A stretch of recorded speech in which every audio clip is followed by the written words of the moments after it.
Hello बच्चों, जैसे कि मेरे पिछले वीडियो में आपने विमल इंदु की विशाल किरणों की जो कविता है वो व्याख्या पढ़ी थी। तो आज हम उसका अभ्यास करेंगे उस लेसन का। तो चलिए स्टार्ट करते हैं। सबसे पहले हम अभ्यास करेंगे शब्दार्थ का। ठीक है, तो सबसे पहला जो हमारा मीनिंग है वो है अनादि। अनादि मीन्स क्या होता है? जिसका कोई आरंभ ना हो। जिसका क्या ना हो? कोई आरंभ ना हो। हमेशा रहने वाला, यानी कि हमेशा रहने वाला, जिसका कोई आरंभ नहीं होता वो हमेशा रहने वाला होता है। ठीक है। अनंत, जिसका अंत ना हो। अनंत मीन्स क्या होगा? अनंत मीन्स होगा जिसका कोई अंत ना हो।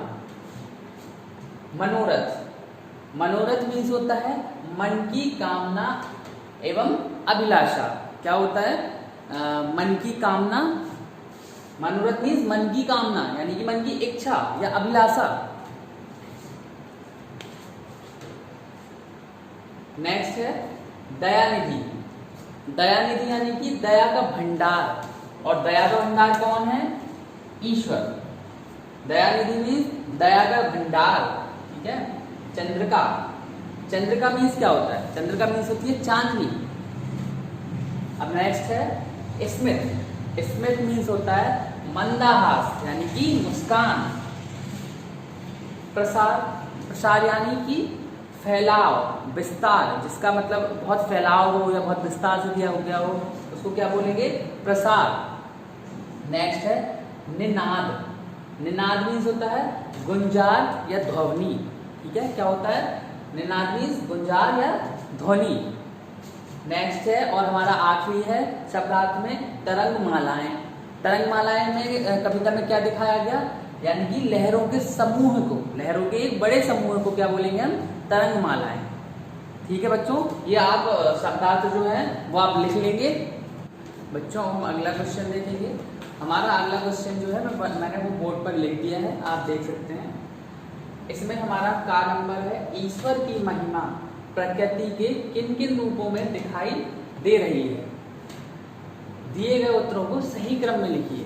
ठीक है, हमें इसका क्या करना है? इसका मिलान करना है। ठीक है, कि ईश्वर की महिमा प्रकृति की किन किन रूपों में दिखाई दे रही है। तो हमारा पहला नंबर है ईश्वर का प्रकाश। ठीक है, ईश्वर का प्रकाश हमें किस रूप में दिखाई देता है? ईश्वर का प्रकाश हमें दिखाई देता है, जैसे कि आपने कविता में देखा था, तो इसका ईश्वर का प्रकाश हमें दिखाई देता है। इनमें से देखिए किस में दिखाई देता है? ईश्वर का प्रकाश हमें दिखाई देता है विमल इंदु की विशाल किरणों में। ओके, देखेंगे। दूसरा, उसकी दया का प्रसार। ठीक है, उसकी दया का प्रसार किस रूप में है? उसकी दया का प्रसार है सागर के रूप में। ठीक है, अगला हम देखेंगे उसकी प्रशंसा के राग। अब उसकी प्रशंसा के राग क्या है? उसकी प्रशंसा के राग कौन गाता है? सागर की लहरों के गान में हमें उसकी प्रशंसा के राग सुनाई देते हैं। ईश्वर का अगला देखेंगे, ईश्वर का मंदहास। ठीक है, ईश्वर का मंदहास हम देखेंगे किस रूप में देखते हैं? हम चांदनी के रूप में। ईश्वर का मंदहास है जो हम किस रूप में देखते हैं? चांदनी के रूप में। अगला है ईश्वर के हंसने की धुन। ईश्वर के हंसने की धुन हमें किस में सुनाई देती है? नदियों के निनाद में, यानी कि नदियों की ध्वनि में। बेटा आप ये नोट कर सकते हैं अपने नोट में। ठीक है, आप देख सकते हैं ईश्वर की महिमा प्रकृति की किन किन रूपों में दिखाई दे रही है। इसके उत्तर देना हमें। तो ईश्वर का प्रकाश जो है वो हमें किस रूप में दिखाई देता है? विमल इंदु की विशाल किरणों के रूप में। अगला है उसकी दया का प्रसार कितना है, अगर हमें देखना है तो कैसे देख सकते हैं? उसकी दया का प्रसार देखने के लिए हमें सागर के रूप को हम देख सकते हैं कि वो कितना विशाल होता है। तो उसकी दया का जो दया है वो कितनी विशाल है। उसकी प्रशंसा की राग कौन गाता है? उसकी प्रशंसा के जो राग है वो सागर की लहरों के जो गान होते हैं, जो कलकल की आवाज होती है, हमें उसमें सुनाई देते हैं। अगला है ईश्वर का मंदहास। अगर हमें ईश्वर का मंदहास देखना है तो हम किसको देखेंगे? चांदनी के रूप में। किसमें दिखाई देगा वो हमें? चांदनी के रूप में। ईश्वर के हंसने की धुन, जब ईश्वर हंसता है तो उसकी धुन हमें किसमें महसूस होती है? किसमें सुनाई देती है? नदियों के निनाद में, यानी कि नदियों के जो पानी बहने की कलकल की आवाज है उसकी ध्वनि में हमें सुनाई देती है। बेटा हम नेक्स्ट क्वेश्चन देखेंगे। अगला क्वेश्चन देखेंगे जो कि है खा नंबर। परमात्मा को दयानिधि क्यों कहा गया है? बताइए क्यों कहा गया है? परमात्मा को दयानिधि क्यों कहा गया है? उत्तर है परमात्मा संसार में सबसे अधिक दयावान है। ठीक है, क्या है? परमात्मा संसार में सबसे अधिक दयावान है, इसी कारण उन्हें दयानिधि कहा गया है। ठीक है, अगला है गा नंबर, तरंगमालाएं क्या कर रही हैं? क्या कर रही हैं? तरंगमालाएं क्या कर रही हैं? उत्तर है इसका तरंगमालाएं ईश्वर की प्रशंसा का राग गा रही हैं। क्या कर रही हैं तरंगमालाएं? तरंगमालाएं ईश्वर की प्रशंसा का राग गा रही हैं। अगला क्वेश्चन है घा, प्रभु की दया की तुलना सागर से क्यों की गई है? प्रभु की दया की तुलना सागर से क्यों की गई है? इसका उत्तर होगा प्रभु की दया भी सागर की तरह बहुत विशाल है। क्या है? प्रभु की दया भी सागर की तरह बहुत विशाल है, इसलिए प्रभु की दया की तुलना सागर से की गई है। इसी के साथ हमारा ये क्वेश्चन आंसर समाप्त हुआ। अब हम अगले पड़ाव पर चलेंगे, जो कि है पंक्तियों का भाव प्रकट करना है आपको। मैं आपको 2 पंक्तियां दूंगा, उनका भाव प्रकट करना है, वो आपको मैं बताऊंगा। बच्चों, हम अगले क्वेश्चन की तरफ पढ़ते हैं। क्वेश्चन नंबर 2, पंक्तियों का भाव प्रकट करना है आपको, स्पष्ट करना है। ठीक है, तो पहली पंक्ति जो हमारी है वो मैंने लिखी हुई नहीं है, वो आपकी बुक में है, आप उस बुक से पढ़ सकते हैं। तुम्हारे हंसने की धुन में नदियां निनाद करती जा रही हैं। कवि कहता है इन पंक्तियों में कवि ने परमात्मा की हंसी की तुलना नदियों से निकलने वाली धुन से की है। किससे की है? नदियों से निकलने वाली धुन से। कवि कहते हैं कि परमात्मा की हंसी को सुनना हो तो बहती हुई नदियों से निकलने वाली ध्वनि को सुनो। इन पंक्तियों में कवि ने परमात्मा की हंसी की तुलना किससे की है? नदियों से निकलने वाली धुन से की है। कवि कहते हैं कि हे परमात्मा, कवि क्या कहते हैं कि हे परमात्मा, अगर आपकी हंसी को सुनना हो तो बहती हुई नदियों से निकलने वाली ध्वनि को सुनो। अगली पंक्ति है जो हमारी, वो है तेरी प्रशंसा का राग प्यारे तरंगमालाएं गा रही हैं। तेरी प्रशंसा का राग प्यारे तरंगमालाएं गा रही हैं। इसका अर्थ होगा इन पंक्तियों में कवि परमात्मा की प्रशंसा करते हुए कहते हैं, कवि परमात्मा की क्या करते हुए? प्रशंसा करते हुए कहते हैं कि सागर में उठने और गिरने वाली लहरों के समूह से तेरे अस्तित्व का गुणगान कर रही हैं। क्या कर रही हैं? इन पंक्तियों में कवि परमात्मा की प्रशंसा करते हुए कहते हैं कि सागर में गिरने और उठने वाली लहरों के समूह तेरे अस्तित्व का गुणगान कर रही हैं। आपको ये जो पंक्तियां हैं इनका भाव समझ में आया तो आप इसको नोटबुक में नोट कर सकते हैं। अब हम अगले क्वेश्चन की तरफ बढ़ेंगे, जो कि है सोच विचार, और इसको आपको आंसर करना है कि हम इसको कैसे आंसर करेंगे। ठीक है, तो बच्चों हमारा अगला क्वेश्चन है 3rd, सोच विचार। ये आपको बताना है, आपको आंसर करना है। ठीक है, इसका पहला क्वेश्चन जो है का नंबर, प्रकृति द्वारा निर्मित 10 चीजों के नाम बताना है आपको। 10 चीजों के नाम बताना है जो प्रकृति के द्वारा निर्मित चीजें हैं।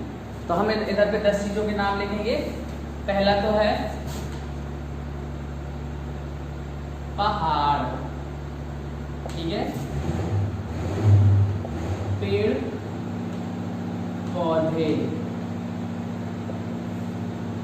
नदियां, ठीक है, पहाड़, पेड़ पौधे, नदियां, जीव जंतु,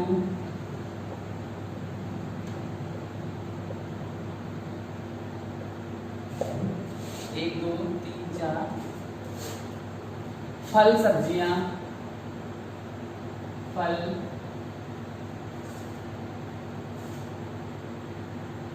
सब्जियां।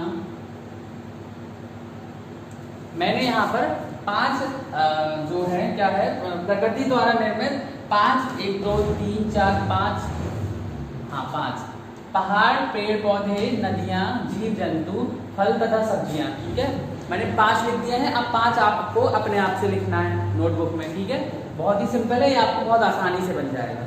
अब हम देखेंगे अगला खा, मानव द्वारा निर्मित, जो मानव यानी कि इंसान बनाता है, जो मानव द्वारा निर्मित 20 चीजों के नाम आपको लिखने हैं। यहाँ पर मैं 5 लिख रहा हूँ, बाकी 15 यानी कि 15 आपको लिखने होंगे, ठीक है।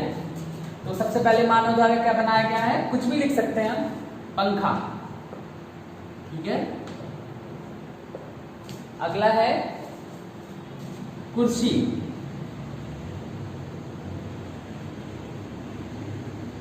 ठीक है, ये भी मानव द्वारा बनाई गई है। तीसरा हम लिख सकते हैं पेन, पेन, किताबें, जो भी है, ठीक है। अगला हम लिख सकते हैं गाड़ियां,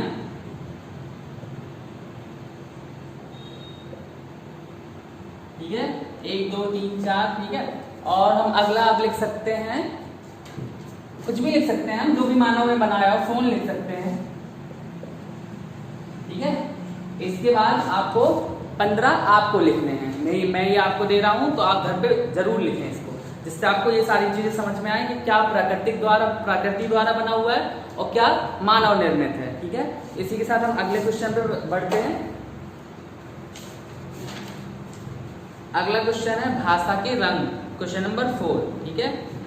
पहला है का नीचे लिखे शब्दों के तुकांत शब्द बताइए, तुकांत शब्द बताइए, ठीक है।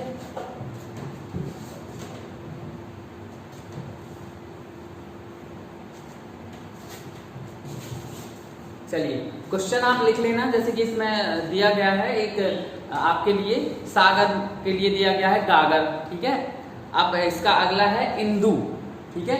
इंदु का क्या होगा,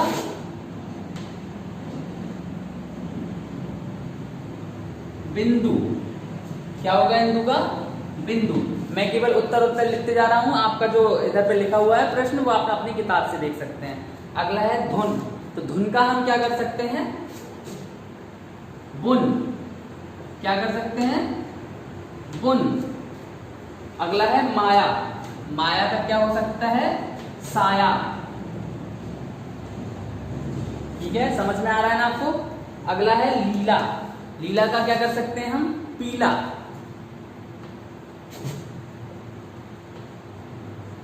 ठीक है। अगला है मिला, मिला का हम क्या कर सकते हैं, सिला। तो हमारा ये क्वेश्चन कंप्लीट हुआ। अब नीचे आएंगे खा नंबर पे, ये का नंबर था, ठीक है। अब है खा, ये आप नोट करते जाइएगा सारी चीजें। नीचे दिए गए शब्दों के समानार्थी शब्द लिखिए, जो समान अर्थ वाले होते हैं वो शब्द लिखना है हमें, ठीक है। जैसे कि इसमें एक दिया गया है इंदु, इंदु का मतलब क्या होता है, चंद्रमा, ठीक है। अब उसका अगला देखेंगे प्रकाश, प्रकाश का जो एक समानार्थी शब्द होता है वो होता है रोशनी, क्या होता है, रोशनी। अगला सागर, सागर को हम एक अगले शब्द में किसमें बता सकते हैं, समुद्र।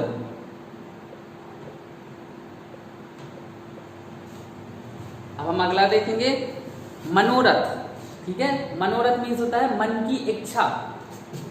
नंबर तीसरा मन की